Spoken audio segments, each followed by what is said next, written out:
to ensure that there is engagement. We should not stop engaging. Okay? And then, secondly, peace is to us critical. So if you say there are issues, for example, there was no clarity in terms of South China Sea, for example, the issue. I disagree, because we all agree. ASEAN countries say, based on the code of conduct. Premier Lee Chang responded to say, yes, we should facilitate and accelerate the process and agreement on the code of conduct.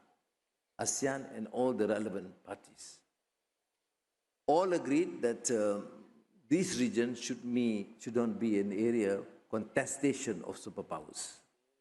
Their presence is accepted. We work with some maritime arrangements with the Americans, and there's traditional military exercise with Australia, New Zealand, Malaysia, Singapore. We have increased activity with maritime collaboration with China. But that's how it should work, to my mind, you see. But with Malaysia, at least our maritime borders will never allow the presence of any military force, foreign military force, they will be deemed to be provocative against the rest, because it is inconsistent with our policy of centrality of engaging with all. Do I answer your question? It's clear? Thank you. Yes. One final question, because I have a bilateral with Australia. Yeah. Yes. Thank you.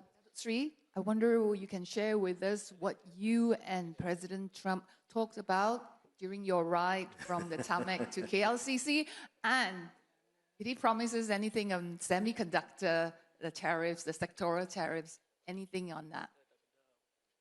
Well, I would say that, well, I did, on the lighter note, mention to him, because when he invited me, I said, you know, because the security and protocol guys doesn't seem to look happy. Then he said, you know, get Prime Minister Anwar in. So I went in. And then, of course, I need to know about the car. So that takes a few minutes. But, of course, I make full use of the opportunity to engage. And to President Trump's credit, he is also a good listener in these private engagements. He gives some views. I politely disagree on some issues. I mean, he wants to know, of course, about our relations with neighbors, particularly with China, and why I invited Brazil and South Africa, and I engage. And on the tariffs, of course, I said 19% is still high for us, but then he has now imposed a zero tariff on the major, our major facility, including our major export, semiconductor for now. So I, of course, thank him for that. Then I spent some time discussing Gaza. He knew about, you know, even my meeting with past Hamas leaders. And I explained to him why. I was in Doha. I know one or two of them. I decided to meet them and strongly urge them to support the peace initiative by the Arab neighbors, OIC. That was it. But then subsequently, one of them was killed in this Israeli attack in Iran.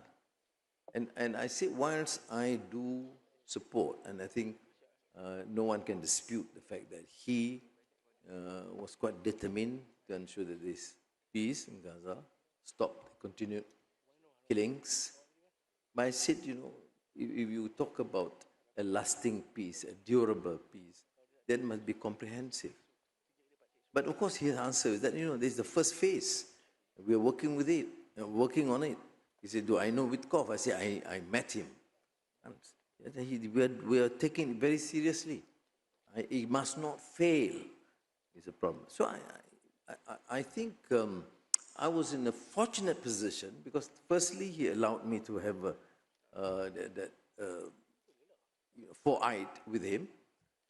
in private, in confidence, and I must confess that he listens very attentively, and our views. And some, contrary to some of his earlier assertions. So well, people expect me to, what do you expect me to do? I think I did my best to represent the voice of conscience, what Malaysians want us to do.